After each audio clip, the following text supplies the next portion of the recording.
मेरे अजीज दोस्तों, आज की ये रूह कपा देने वाली दास्तान एक बुजुर्ग खातून अम्मी जान की है, जिन्हें रमजान के मुकद्दस महीने में उन्हीं की बहुओं ने घर से निकाल दिया।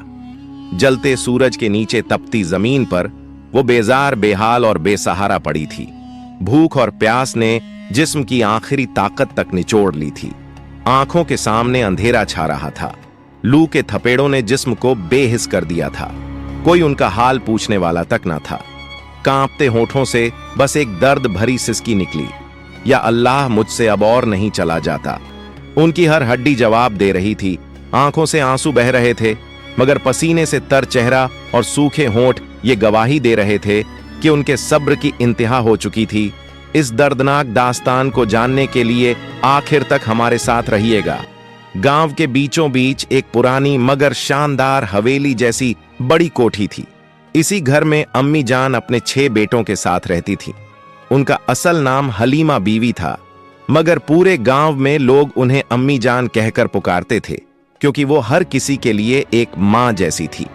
उनका दिल समंदर की तरह बसिया था, हर किसी के लिए खुला हुआ। गांव के लोग उनकी बड़ी इज्जत करते थे। अगर किसी के घर झगड़ा होता तो वो अपने प्यार और अक्लमंदी से सुलह करा देती। कोई भूखा होता तो अपने हिस्से की रोटी दे देती। गांव की औरतें कहती, अम्मी जान का दिल दरिया जैसा है। उनके 6 बेटे थे, सादिक, अयान, नौमान, रेहान, फिरोज और असद। अम्मी जान ने अपनी पूरी जिंदगी अपने बेटों की परवरिश में लगा दी थी। वो खुद भूखी रह जाती, मगर अपने बच्चों को किसी चीज की कमी महसूस नहीं होने देती। वक्त गुजरता गया, बेटे बड़े हो गए और उनके घर में बहुओं के आने का वक्त आ गया। अम्मी जान ने अपनी हैसियत से बढ़कर अपने बेटों की शादियां की। अच्छे घरों से बहुएं लाई ताकि घर में बरकत आए, खुशियां बढ़े। जब पहली बहू आई तो अम्मी जान ने अपनी कोठरी छोड़कर उसे सबसे अच्छा कमरा दे दिया। जब दूसरी बहू आई तो खुद अपने हाथों से घर की दीवारें चमकाईं ताकि नई बहू को अच्छा लगे। इस तरह एक एक करके 6 बहुएं घर में आ गईं। शुरुआत में सब कुछ ठीक था, घर में रौनक थी, हर तरफ चहल पहल थी। मगर धीरे धीरे अम्मी जान को महसूस हुआ कि अब बहुएं उन्हें पहले जैसा नहीं मानती। जो बहुएं शादी से पहले बड़ी मीठी बातें करती थीं, अब तीखे बोल बोलने लगी थीं। अगर अम्मी जान कुछ कहती तो बहुएं तंज से कहती, अब तो हम भी इस घर की मालकिन हैं, हर चीज आपके हिसाब से थोड़ी चलेगी। पहले अम्मी जान को लगा कि यह सिर्फ छोटी मोटी नोक झोंक है, मगर उन्हें क्या पता था कि यह छोटे छोटे ताने एक दिन जुल्म की शक्ल इख्तियार कर लेंगे। अब घर की फिजा बदलने लगी थी। पहले जहां उनके खाने पीने का पूरा ख्याल रखा जाता था, अब उन्हें वक्त पर खाना भी नहीं मिलता था। पहले बहुएं अदब से पेश आती थीं, अब कोई सीधे मुंह बात तक नहीं करता था।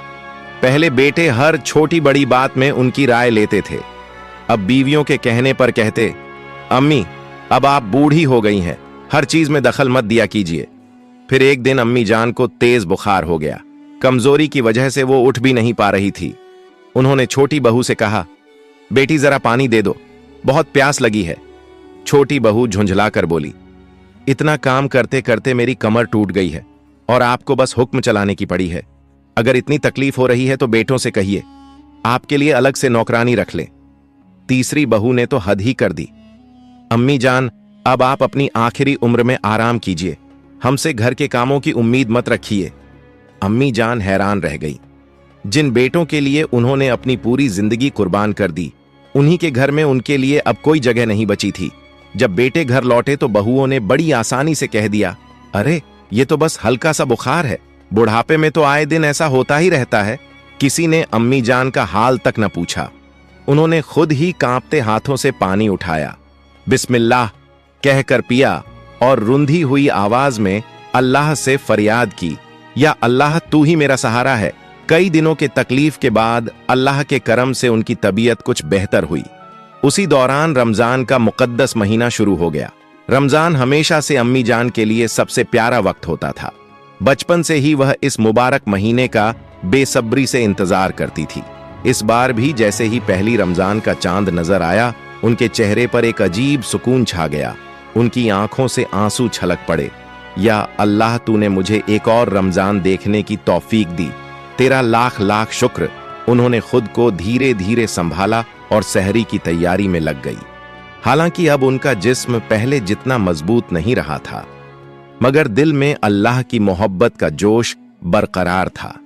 लेकिन जैसे ही बहुओं ने देखा कि अम्मी जान रोजा रखने की तैयारी कर रही हैं, उन्हें यह बात जरा भी पसंद नहीं आई। बड़ी बहू ने ताने मारते हुए कहा, इस उम्र में रोजे रखने की क्या जरूरत है, अब तो तुमसे चला भी नहीं जाता, फिर भी इतनी जिद। दूसरी बहू बोली, अगर रोजा रखना ही है तो घर के कामों में भी हाथ बटाओ, सारा बोझ हमारे सिर पर मत डालो। वो जानबूझकर अम्मी जान को तंग करने लगी। कभी सहरी की चीजें वक्त पर ना देती, कभी उनका खाना छुपा देती, तो कभी खाने में इतना नमक ज्यादा कर देती कि वो खा भी ना पाती। जब अम्मी जान इबादत के लिए बैठती तो कोई ना कोई बहू बहाना बनाकर उन्हें परेशान करने आ जाती। एक दिन अफ्तार के बाद अम्मी जान बहुत कमजोरी महसूस कर रही थीं। उन्होंने छोटी बहू से कहा, बेटी जरा सा पानी दे दो, बहुत कमजोरी लग रही है। छोटी बहू ने पानी तो ला दिया, मगर हिकारत से बोली, अगर रोजे रखने का इतना ही शौक है तो सहने की भी आदत डालो, बार बार हमें हुक्म मत दिया करो। अम्मी जान का दिल बहुत दुखा, मगर उन्होंने सब्र किया। जब भी बहुएं उन्हें सताती, वो बस एक ही जवाब देती, अल्लाह सब देख रहा है, मेरा रोजा सिर्फ भूखा रहने के लिए नहीं बल्कि सब्र करने के लिए भी है। उनकी ये बात सुनकर बहुओं को और गुस्सा आ जाता, मगर अम्मी जान हर बार अल्लाह का नाम लेकर सब कुछ बर्दाश्त कर लेती। जब वो अफ्तार के लिए हाथ उठाकर दुआ मांगती तो उनकी आंखों से अश्कों की धार बहने लगती। उनकी बस एक ही फरियाद होती, या अल्लाह मुझे हिम्मत और ताकत अता फरमा ताकि मैं तेरी इबादत से दूर ना हो जाऊं। लेकिन बहुओं का जुल्म बढ़ता ही जा रहा था। अब जब अम्मी जान नमाज पढ़ने बैठती तो बहुएं जानबूझकर अपने छोटे बच्चों को उनके पास छोड़ देती। मासूम बच्चे चीखते रोते झगड़ते और अम्मी जान को मजबूर होकर इबादत छोड़नी पड़ती। बहुएं तंज कसती, अम्मी जान जरा इन बच्चों को संभाल लेना, हमें बहुत सिर दर्द हो रहा है। बड़ी बहू हर रोज यही बहाना बनाकर अपने कमरे में जा लेटती। छोटी बहू कहती, अम्मी जान हमें बहुत थकान हो रही है, जरा खाना बना देना, और फिर बेफिक्री से मोबाइल लेकर बैठ जाती। अम्मी जान खुद भी कमजोर थी, लेकिन किसी तरह घर के सारे काम निपटा देती। फिर भी बहुओं को कोई ना कोई शिकायत करने का मौका मिल ही जाता। अम्मी जान दाल में नमक ज्यादा क्यों है? अम्मी जान बच्चे गिर गए थे, आपने ध्यान क्यों नहीं दिया? अम्मी जान हमें अपने ही घर में सुकून नहीं मिलता। सबसे दर्दनाक बात यह थी कि अब उनका छोटा बेटा भी बहुओं की तरफ था। जब अम्मी जान ने हिम्मत करके एक दिन अपनी तकलीफ जाहिर की तो बेटे ने उल्टा उन्हीं को डांट दिया, अम्मी आप घर में हर वक्त झगड़ा क्यों करती हैं? बहुओं को तंग मत किया करो। ये सुनकर अम्मी जान का कलेजा छलनी हो गया। उन्होंने अपनी सारी ताकत समेटकर अल्लाह के सामने रोते हुए दुआ मांगी, ऐ अल्लाह, अगर मुझसे कोई गलती हुई हो तो मुझे माफ कर दे, लेकिन अगर मैं बेगुनाह हूं तो तू ही मेरा इंसाफ कर। अभी उनकी आंखों से आंसू गिर ही रहे थे कि तभी बड़ी बहू गुस्से में तेज कदमों से उनके कमरे में दाखिल हुई। उसका चेहरा गुस्से से तमतमा रहा था। अम्मी जान, आप यहां आराम से बैठकर नमाज अदा कर रही है और उधर मैं अकेली सारा घर संभाल रही हूं। बड़ी बहू गुस्से से चीख पड़ी, बाकी सारी बहुएं तो अपने मायके चली गई हैं और आप बस इबादत में लगी रहती हैं।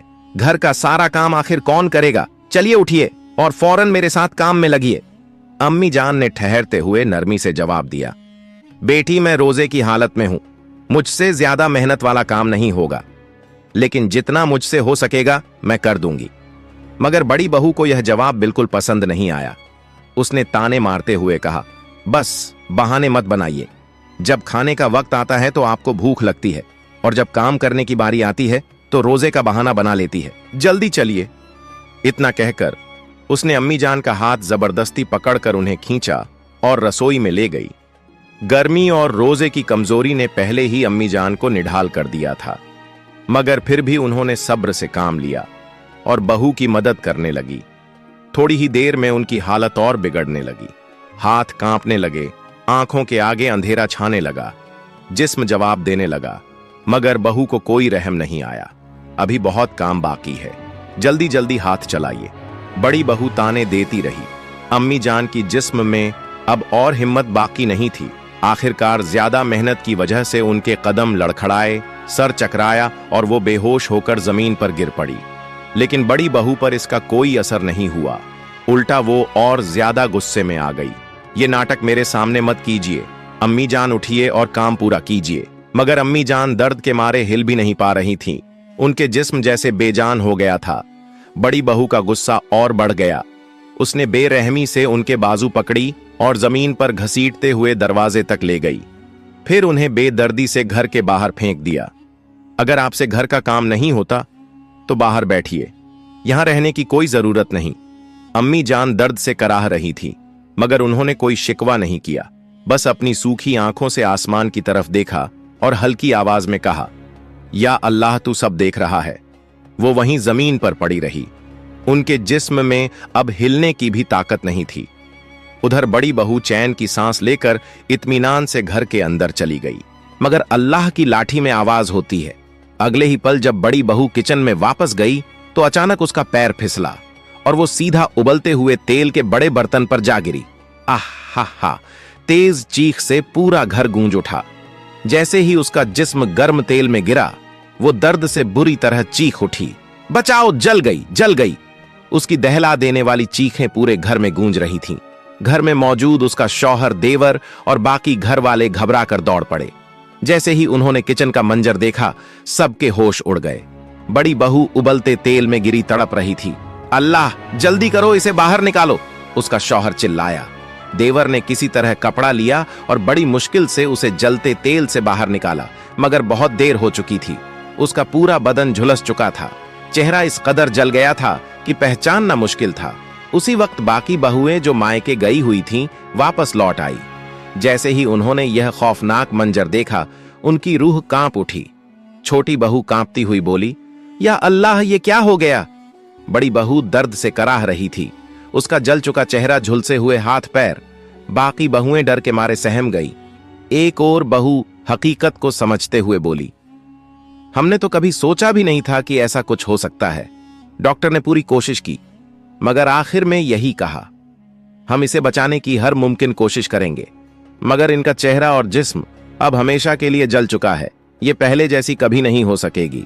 डॉक्टर की ये बात सुनते ही सब बहुओं के पैरों तले जमीन खिसक गई। उसका शौहर अब तक सदमे में था। आईसीयू में घंटे इलाज चलता रहा। जब उसकी हालत बेहतर हुई तो अतीत की सारी तस्वीरें उसकी आंखों के सामने घूमने लगी। अम्मी जान को धक्के देकर घर से बाहर निकालना, तेज धूप में उनकी बेबसी, रोजे की हालत में उनकी लाचारियां, अब सब कुछ याद आ रहा था। बड़ी बहू की आंखों से आंसू बह निकले।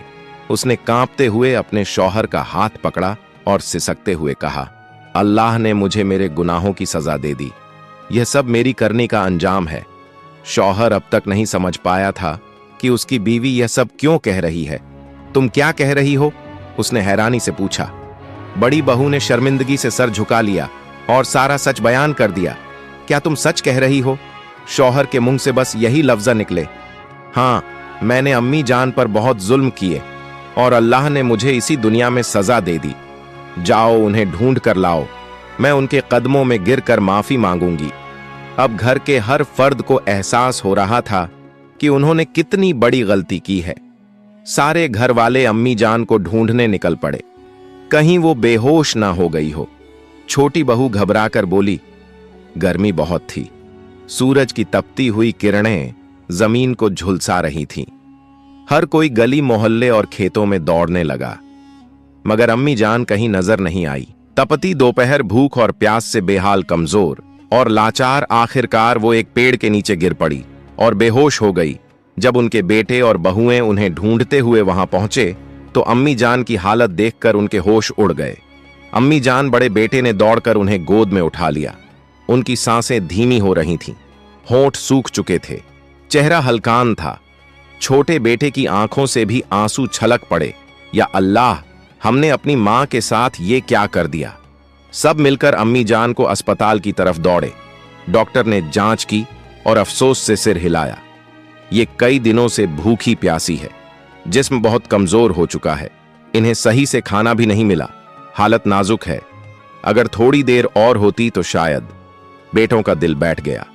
बड़ी बहू जो अपने बिस्तर पर दर्द से तड़प रही थी, जब यह खबर सुनी तो उसकी चीखें निकल गईं। या अल्लाह, मैंने क्या कर दिया। अब बेटे भी पछता रहे थे, हमने अपनी माँ का खुद ख्याल क्यों नहीं रखा। काफी देर बाद अम्मी जान को होश आया। उन्होंने अपनी सुखी आंखें खोली। सामने उनके बेटे खड़े थे, आंखों में पछतावे के आंसू लिए हुए। बड़ा बेटा उनके पास आया, उनका हाथ थामा और रोंधे गले से बोला, अम्मी जान, हमें माफ कर दीजिए। हम आपकी हालत से अनजान रहे, हमें नहीं पता था कि घर में आपके साथ क्या हो रहा है। छोटे बेटे ने सिर झुका लिया। हमने आपको आपकी बहुओं के रहमो करम पर छोड़ दिया, हमें माफ कर दीजिए अम्मी जान। अम्मी जान ने नजरें उठाई और कमजोर आवाज में कहा, बेटा, अल्लाह सब देखता है, मेरे लिए रोने की जरूरत नहीं, बस सबक लो और आगे से किसी पर जुल्म मत करना। अम्मी जान के लफ्ज सुनकर घर के हर शख्स का सर शर्म से झुक गया। थोड़ी देर बाद उन्होंने अपने बड़े बेटे से कहा, बेटा, मुझे मेरी बहू के पास ले चलो, मैं उसे देखना चाहती हूं। बेटों की आंखों में फिर आंसू आ गए। उन्हें अपनी मां की दरियादिली पर यकीन नहीं हो रहा था। जब अम्मी जान बड़ी बहू के कमरे में पहुंची तो बड़ी बहू ने जैसे ही अपनी सास को देखा, उसकी आंखों से आंसू बहने लगे। तड़पते हुए बोली, अम्मी जान, मैंने आपके साथ बहुत जुल्म किया, अल्लाह ने मुझे मेरे गुनाहों की सजा दे दी, लेकिन आप मुझे माफ कर दीजिए। उसने कांपते हाथों से अम्मी जान के पांव पकड़ने की कोशिश की, मगर अब उसके हाथों में इतनी ताकत नहीं बची थी। अम्मी जान ने अपने बेटे को देखा, फिर बड़ी बहू की तरफ एक गहरी सांस ली और कहा, बेटा, मैंने तुम्हें हमेशा अपनी बेटी माना था, लेकिन तुमने मेरे साथ क्या किया। बड़ी बहू फूट फूट कर रोने लगी।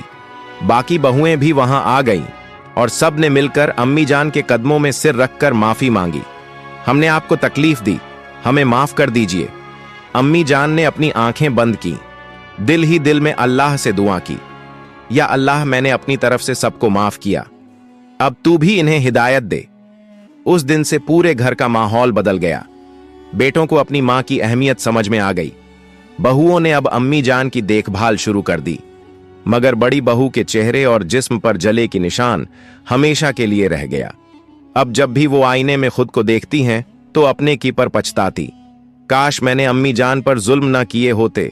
अब वो रोजा रखती, नमाज पढ़ती, अल्लाह से माफी मांगती, मगर जो हो चुका था उसे बदला नहीं जा सकता।